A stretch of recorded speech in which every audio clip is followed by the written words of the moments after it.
ویدیو لحظاتی قبل از اینکه بچه‌ها برن برای کسب مدال طلای بازی آسیایی داریم براتون ضبط می‌کنیم. اینجا تونل سکوه. بله شروع می‌کنیم از کاپیتان صحبت کنه قبل از اینکه بره رو سکو ببینیم چه احساسی داره. احساس واقعا یعنی خوشحالم، هم واسه خودم هم واسه بچه‌ها، چون واقعا زحمت کشیدید. 8 ماه با کمترین امکانات بیشترین سختی رو می‌کنید واسه همکاری.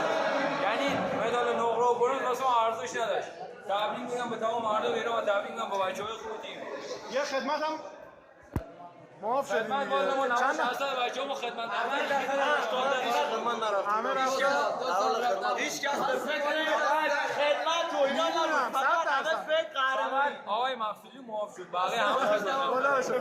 بچه‌ها یه رقص تگ دست مازندرانیم دیروز رفتیم خیلی گل کرد. تگ دست امروز هم رفتیم ما. امروز هم رفتیم ولی ویدیوش خیلی بخوای بچه‌ها آماده تگ دست. یه کوچولو الان بریم. به ما چیز پیام دادن شهادت. این که الان زنده نیست.